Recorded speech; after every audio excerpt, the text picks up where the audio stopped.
Nama saya Araria Putri Syaharani. Saya dari D3 Keperawatan semester 1 tahun ajaran 2023-2024. Adanya video ini untuk memenuhi tugas bahasa Indonesia yang diampu oleh Ibu Sri Lestari. Di sini saya akan menjelaskan 4 poin tentang bahasa Indonesia. Yang pertama, sejarah bahasa Indonesia. Yang kedua, kedudukan bahasa Indonesia. Yang ketiga, fungsi bahasa Indonesia. Yang terakhir adalah contoh penggunaan bahasa Indonesia. Yang pertama, kedudukan bahasa Indonesia. Bahasa Indonesia atau biasa disebut bahasa resmi atau juga bisa disebut bahasa persatuan. Peresmian nama bahasa Indonesia diawali sejak dicanangkannya Sumpah Pemuda pada tanggal 28 Oktober 1928 yang berbunyi, "Kami putra dan putri Indonesia menjunjung bahasa persatuan bahasa Indonesia." Secara yuridis, bahasa Indonesia diakui pada tanggal 18 Agustus 1945 atau setelah kemerdekaan Indonesia. Dari segi linguistik, bahasa Indonesia merupakan varian dari bahasa Melayu. Poin yang kedua, kedudukan bahasa Indonesia. Ada dua. Yang pertama, bahasa Indonesia sebagai bahasa nasional. Bersumber pada Sumpah Pemuda tahun 1928 yang berbunyi, "Kami putra dan putri Indonesia menjunjung bahasa persatuan bahasa Indonesia." Yang kedua, bahasa Indonesia sebagai bahasa negara.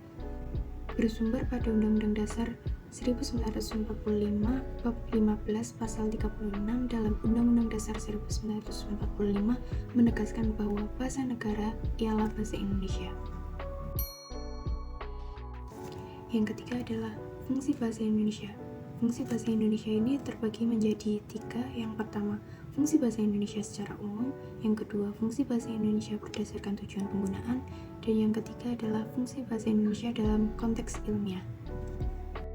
Yang pertama, fungsi bahasa Indonesia secara umum ada 4. Yang pertama, alat untuk mengungkapkan perasaan atau mengekspresikan diri. Yang kedua, alat komunikasi. Yang ketiga, alat berintegrasi dan beradaptasi sosial. Yang keempat adalah alat kontrol sosial. Lalu, fungsi bahasa Indonesia berdasarkan tujuan penggunaan ada 5. Yang pertama, fungsi praktis, yaitu bahasa digunakan sebagai komunikasi dan interaksi antar anggota masyarakat dalam pergaulan hidup sehari-hari. Yang kedua, fungsi kultural.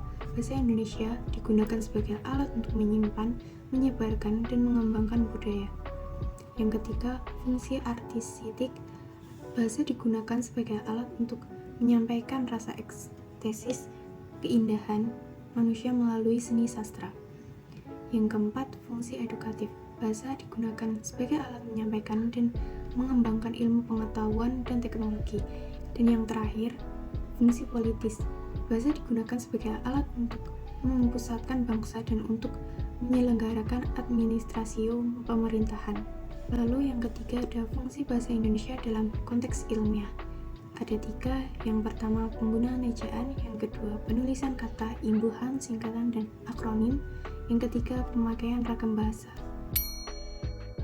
Lalu yang terakhir, poin keempat, contoh penggunaan bahasa Indonesia dengan baik dan benar.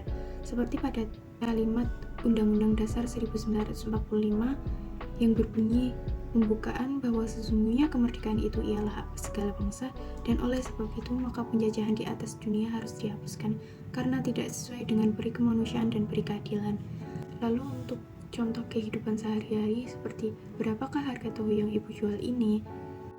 Demikian penjelasan terkait bahasa Indonesia dari saya. Wassalamualaikum warahmatullahi wabarakatuh.